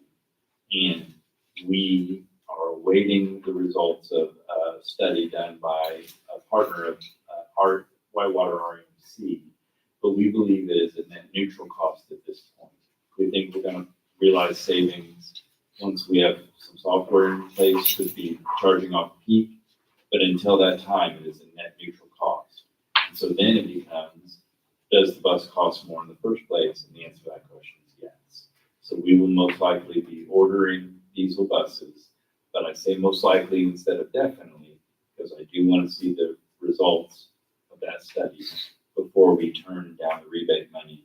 But at this point, given the trouble we've had just initially with some of these, in terms of their behavior, they're interesting in terms of wanting to take a charge. And we've had some things that we're trying to work through, but Mr. Burge is sure that at that cost, we don't need that kind of pay. So we'll make a final determination by October, but that is the bus replacement plan for 25, which is really a bus replacement plan for 26, because we won't see those vehicles the lead time for too long. We'll probably actually order those before the end of 24, so that we have a shot at having them by January 26. Any questions about the bus replacement? Excellent. We have done our duty under the law for our budget hearing. Thank you very much. Now we get to do our duty for the attorney under our bond hearing requirements. So we now must discuss the 4th lease of our middle high school, essentially, and the addendums that were attached last time. It is the same lease hearing, only this time you have to approve the lease so that we can take it to the building corporation for them to also approve the 4th amendment to the lease. And I do need an action item for the 4th lease, the 4th amendment to the lease to be approved. Discussion? I move to approve the 4th amendment to the lease. I'll second. Motion made by Mr. Webster, second by Ms. Bartram, all in favor? Aye. Motion 5-0. Now we have to have an additional appropriation hearing. In the additional appropriation hearing, we have to explain to the public that we intend to spend approximately $5.5 million. That would be the proceeds from the bond. You have to approve that additional appropriation because we did not have that $5.5 million. And once we get it, it's not built into our budget until we get the money, because we didn't know we were even going to sell a bond when we made the 24 budget. So according to the DLGF and Indiana state law, you have to approve that additional $5.5 million spend, but it's actually closer to 5.9 is what we believe it will be. So I believe the request, let me see if she put the dollar amount in. I didn't see the dollar amount. Alyssa, did you see a dollar amount? I didn't. I think we just are asking the DLGF for permission to spend above and beyond the appropriation that already exists. But that will be approximately $5.9 million. We have to have permission to spend the money for the attorney fees and the financial service fee on top of the money we spend in construction. So, any questions about the additional appropriation that we have to pass? Okay. Is there any comment from the public on the additional appropriation that needs to be passed? Going once, going twice, going thrice. Hearing none, now the board can consider a resolution to approve that additional appropriation. That would require board action.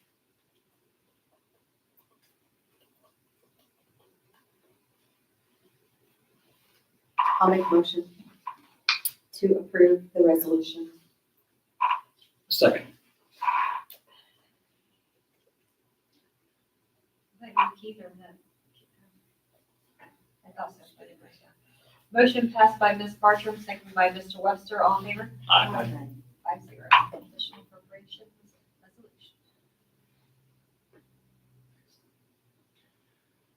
Now, you have to have there's a resolution authorizing the execution of a lease.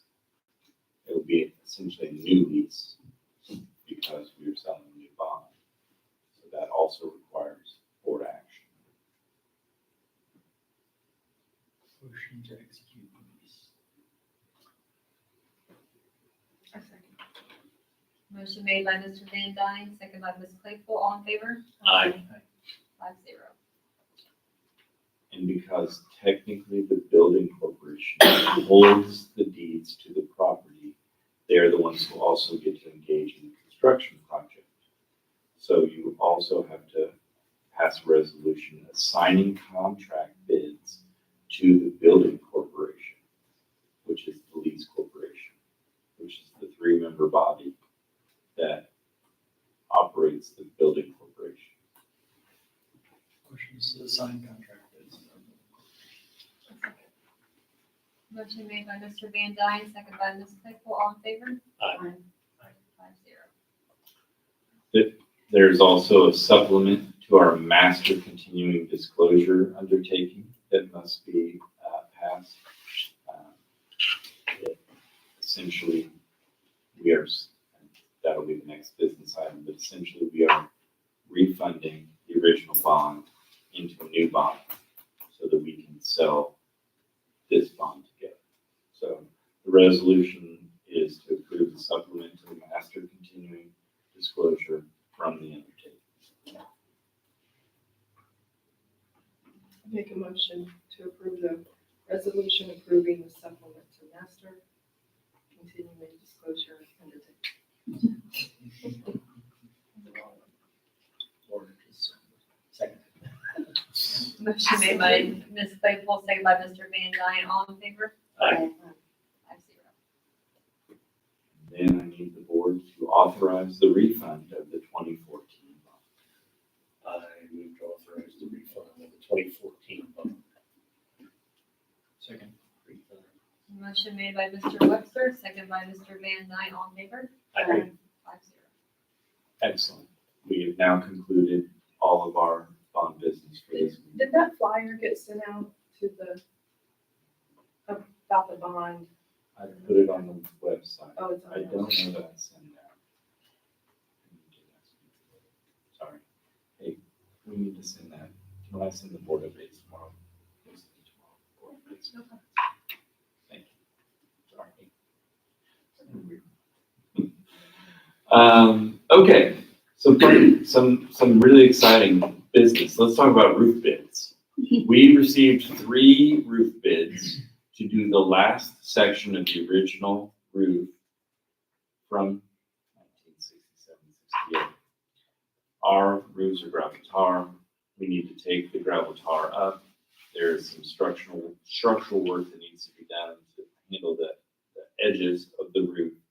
And there's a little bit of an asbestos abatement that has to happen because some of that tar and gravel has some asbestos in it. Luckily for us, it's outside, so children will not be impacted by this work. But that's got to come up. They got to do tar and gravel again, and then we will have done all 10 sections of the original roof. And the next project will be time to do the first section that was done in the early 2000s. Bids came in at $149,000 from Guaranteed Roofing, $129,900 from Henry Smither Roofing, and $119,200. That's it. I'm going to do those numbers again. Guaranteed Roofing, $149,000. Smithers Roofing, $129,900, and AAA Roofing, $119,200. Still doesn't feel right, but I think you get the gist. The board must choose the lowest, most responsive bidder. The good news for us is the lowest, most responsive bidder happens to also be the person that did the other 9 sections of our roof. So we'll have continuity. So I would ask you guys to consider the AAA roofing bid as it is the lowest. They have been a responsive bidder. Move to engage AAA roofing for this phase of our roof replacement. Motion made by Mr. Webster, second by Ms. Bartram, all in favor? Aye. 5-0. Very, Who was the second? Debbie, Ms. Bartram.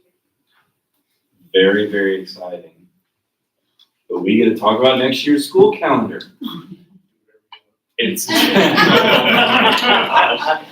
I got it on record, right? Somebody check their bingo card. It's September. September is when he checked it all the way out.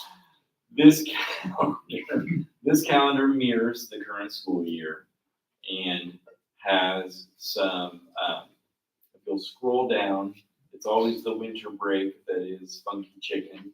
This year is no exception. We get out on the 19th. And if you scroll back up, we come back on the 6th. So it is 2 full weeks, 3 full weekends, which is what we try to do every winter break. And graduation will be on, sorry, that's okay. Graduation will be on May 29th, 2026 in this calendar,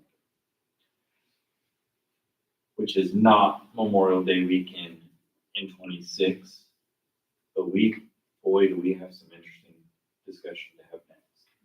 So essentially, the calendar rolls forward and then rolls back and then rolls forward again. This calendar is a mirror of the current school year's calendar. They're almost identical except shifted 1 day forward. But when we talk about 26, 27, it's strange, but we can talk about it. But let's handle 25, 26 on its own. Are there any questions about this calendar? Do you see anything? We have had the district discussion committee look at this. Everyone in our office has looked at this. We have put our most discerning eyes on this, but I kid you not, one of you will probably see something and be like, wait a minute, that 2 should be a 3, or something along those lines. So don't worry if we find it later. I'll bring it back and we will amend it as we've had to do on occasion prior. But we think we got this one pretty frosty. So when you come back in January, that first day, is that both teacher and student, or is that teacher first day, student come back on the 6th? So we have not in this district had the tradition of having a teacher work day coming back, because that would require us to have an additional paid day.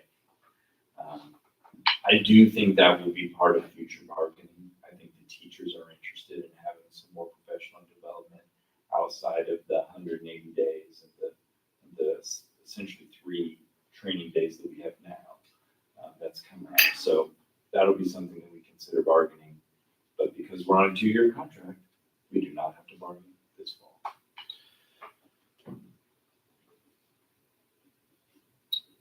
But if the board doesn't see anything that stands out as a concern, We are gonna move preschool to starting the same day as everybody else.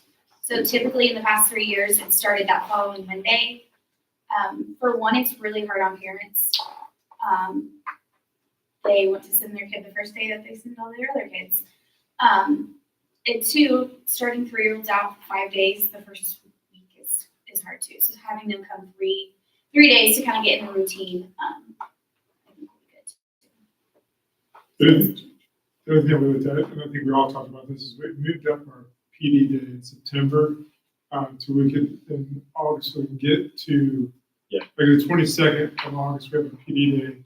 So we can do more of the safety training right at the beginning of school compared to like this year, where we were in September before we did it. We already had a scenario where like having it earlier was better. So that was one of the things that we discussed too, is to move that forward so we can get more PD into that.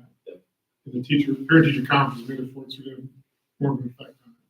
we have traditionally ended the 9 weeks and not had parent-teacher conferences until 11th, the 12th week of school. So there was a huge gap between where we were at the midterm, where we are now. And so the teachers really were like, look, if we're moving things forward, let's move that forward. So I guess it's not a mirror image, I apologize.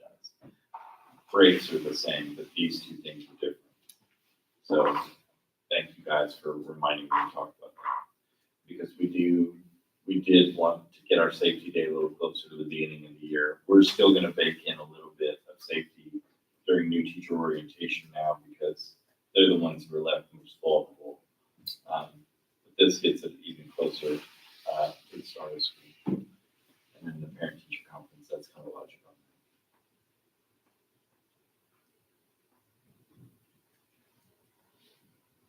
We're doing 4 PD days, is that correct? Oh, one of those PD days is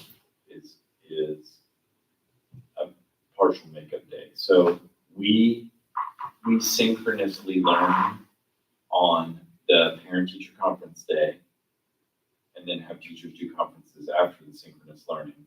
And then we synchronously learn the Tuesday before Thanksgiving. And to make up the time for when teachers are having conferences after school, they are free of duty the second half of that day to make up for parent-teacher conferences that they will hold in the evening throughout that week. And it helps people get onto their church time.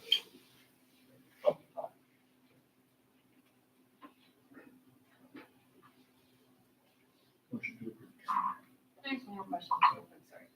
Go back to November. So we're only coming to school one day, the week of Thanksgiving? Yep, we've done that. We do that this year. We did that last year. Yep. Go ahead. Go ahead, have one more question, sorry. Well, motion was made, so. Okay. Is there a second? Second. Keith, second? Motion made by Mr. Van Dyne, second by Mr. Webster. All in favor? Aye. 5-0. Thank you. Okay, let's talk about this 26-27 calendar. Oh, man. Well, so the Christmas break is funky because January 1st is on a Friday, which kind of pushes break around a little bit. So we're getting out. This see if it's behaving again, and I can maybe get it bigger. No, don't worry about it. If it's gonna let me, give me master override, which it's not doing, so leave it up there. It's not behaving. I'll have to take off your work on it between now and the next board meeting. It's a new problem. Okay, so we would start school very similarly, same week of August as we've been starting. We get 88 days in that first semester, but we get out for Christmas break Friday the 18th, essentially. And then we come back January 4th. But because it's so early, it essentially slides those 91 school days up. And it creates this really weird follow-on effect that I want to talk to you about. So we're actually going to get out of school on the 20th. Teachers are done the 21st. And then we have the whole week before Memorial Day off. Now, traditionally, our graduation is the Friday after we get out of school, not the immediate day, but a week after. If we do that, it's the Friday of Memorial Day weekend for the first time ever, since I've been here. Maybe not the first time ever, but since I've been here. Or we have to wait 2 weeks to get it on June 4th. And so that's really something I want you to think about in terms of what it means for our parents and our community. And again, this is not next school year's class of graduates. This is the year after's class of graduates. But because of the holiday, we really wanted to make sure we highlighted that and had a discussion with you guys, pros and cons. You know, what we talked about as a group was, hey, for the first time ever, you could have everybody there and they can stick around for a weekend and what have you. Does it have to be on Friday? So that's a great question. I don't know all of the history, and maybe you do, but it's been on a Friday ever since I've been here, and we always win because of that. So no one else is graduating on Friday night. We're not in competition with Richmond, Hagerstown, Centerville, Lincoln, Trail, whoever you might have family members graduating with. Nobody's graduating on Friday night. So we're the only game in town. There's no conflict for grandparents. There's no conflict There's for gonna be that year though, because they won't graduate on Saturday or Sunday that weekend. I don't know what the other schools would do, and maybe that's something we monitor on. But I think you have the chance, I mean, if you're a kid graduating in the class of 27, your family could have a 4-day party for you. I mean, how great would that be? But I also know that may create complication, and we should be on June 4th. The thing, as a recovering high school administrator, and this is kind of what we talked about, that's a lot of time for kids to do dumb stuff, because we have historically dodged some bullets because we graduate so quick right after school, and then we have literally had kids in legal proceedings as a result of their choices once they're out of school. It may not make them eligible to come to graduation. But I was thinking Thursday. I wasn't thinking going over the weekend. I was thinking Thursday. I don't, for us as a staff, I don't think it matters. I think it's not gonna change our staff turnout. I think we put the same party on we put on Friday night. What does it mean for people traveling from out of town? Because if you're coming from far away, you're traveling on Thursday, but you definitely are probably gonna have to take Friday off of work. So it's 2 days off work instead of 1. I don't know that matters. I don't see it an issue. Just because many people have their graduation parties over Memorial Weekend, so that way they can get it done. Well, now they're just done. They can have graduation and their party and just be done with it. And that's just my opinion on that. What is it about the Friday night that? I was just wondering if people are out of town. Okay, that we did talk about that. That's the only. We thing had I ours was on a thinking Sunday. about. You're coming someone's on Sunday. So I think, I know Hagerstown does, their commencement on Sunday. Centerville does Saturday, Richmond does Sunday. Yeah. That's Memorial Weekend, right? That's why we're talking about it, right? Right. I don't know. Millie, I don't know if you've heard. I haven't asked because I don't know that anybody else is this far. I don't know along in their anything, and, calendars. yeah, no, you're the first people that I know of that's having the And we can discussion. table this and try to get input from them. But I can tell you, based on last year, you guys were the only ones on the Friday. Everybody else in the county, including Seton, was on the one particular Sunday all at the same time. So in terms of us trying to schedule photographer in the county. I like Fridays, I feel like it's more consistent, since it's been, I mean, as long as I can run out, but. If you can't miss one weekend of your life to come to a graduation because you gotta go, probably forget what Memorial Day is all about anyway. We'll miss you, and your absence will keep the gym cooler, and I will own those comments online. Okay. Yeah. I agree with Flame Chantel that usually we're just kind of shifting our celebration weekend. Like, students may not shift their senior parties. They may just have them after graduation as opposed to before, because a lot of them happen over that Memorial Day weekend. So I don't know that travel is really a conflict. So I think it's a nice opportunity to just keep it the way it is. I'm very much against pushing it back another week. I don't think two weeks out of school, I think we'll lose attendance. I think we'll lose engagement. I just don't think it's worth doing that. The other thing, this is 2 years out, we get this out far enough in advance. Parents are gonna know. Right. And there's the plans of that aspect. And they probably don't think nothing of it. No, graduation's 27th or 28th. But I'm fine how it is, but if we wanna wait to see what other schools kind of do with that weekend, I could be okay with tabling it too, because we are so far out, we don't need to approve this today. But Because other schools may change theirs from a Sunday. yeah, maybe I'll go Because to of the Friday and I mean- we want to reconsider, but I don't know about everybody else, but it's a big deal for me in my life. That Sunday. I gotta be somewhere that day. I gotta point out that the band mom in me, that means that band day will be August 6th, so we'll be back in school the week Oh, of, that's because fast. it's the first Friday in August. So that will be band day, we'll be back in school that week. So, I don't know if you guys caught that yet? Did not. That was not part of our discussion.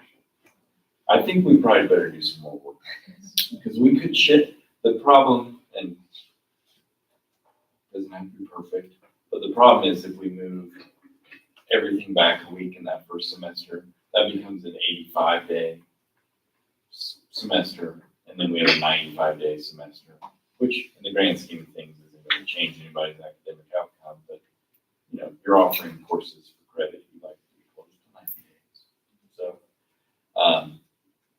which would radically change this calendar. We would have to move, everything would move down, and then we'd be in school until the 27th, be out on the 28th, and it would put graduation on the 4th. So we So, have a motion to table.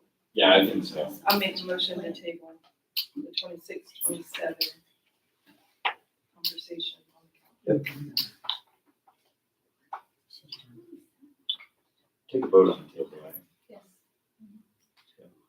Can make a motion. I'm sorry, second. I was trying to do this. It's hard, isn't it? Motion made by Ms. Claypool, second by Mr. Van Dyne, all in favor of tabling? Aye. 5-0. The senior parents would like to shoot off fireworks the night of the last game of the season, as has sort of become our tradition. We have the permits and the insurance liability waiver from Prairie Pyrotechnics. And so I would ask for the board's permission to allow them to proceed to make the neighbors angry and the senior families elated. What night is that? October 11th. Oh, sorry. I heard it was October 11th. Yeah.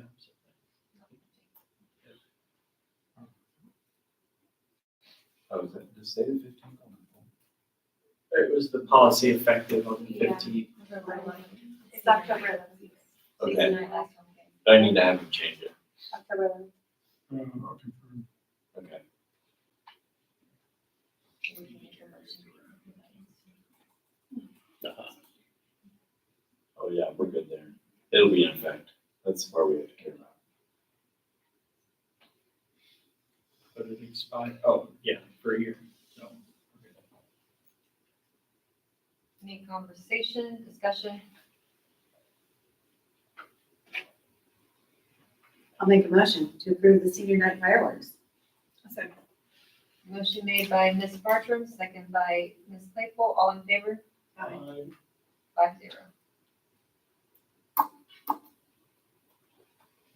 Mr. Burge and Mrs. Slick came to me and said, there are other places that are paying hiring bonus for drivers. I said, I don't want to do that because we've hired enough drivers that went to work for other school districts. I'm not interested in that because we don't always benefit from that signing bonus.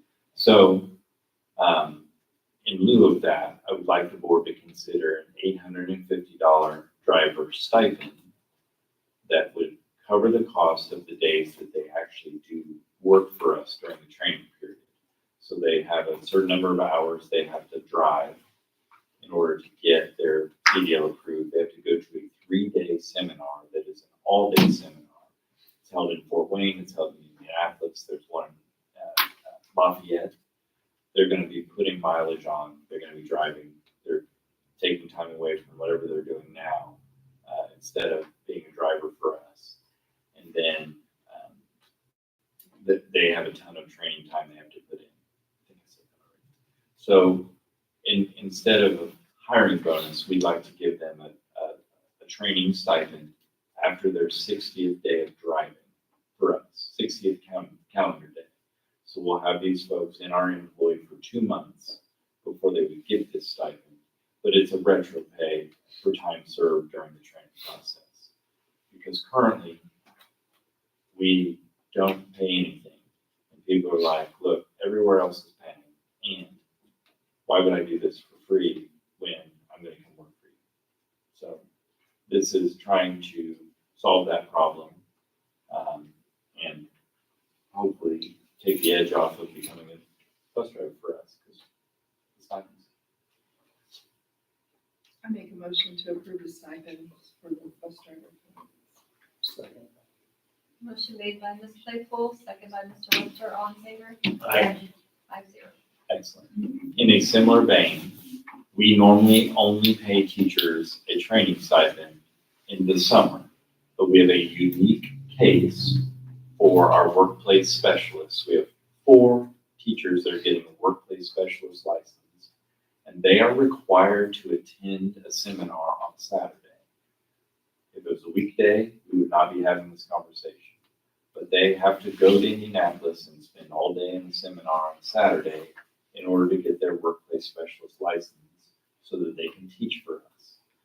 And I would like the board's permission to pay them our summer daily stipend rate of $100 a day for each of the days that they attend that, which right now I believe to be 1 across 4 people, so it'd be about $400.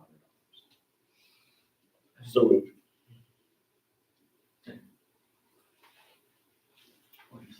Motion made by Mr. Webster, second by Mr. Van Dyne, all in favor? Aye. Motion 5-0. There is no other under the other. That concludes new business. That was a lot, guys. I really appreciate it.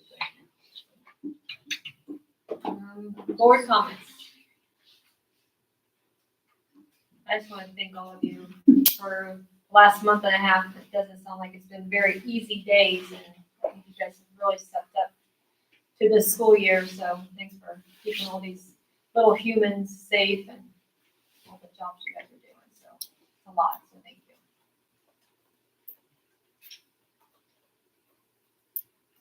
you. Employee comments. Favorite part of the night, adjournment.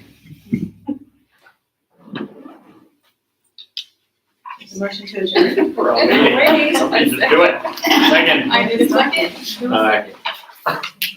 second? Ms. Bartram made motion to adjourn, second by Mr. Van Dyne, all in favor? Aye. All right, let's go home. Excellent. I know, I'm like, oh,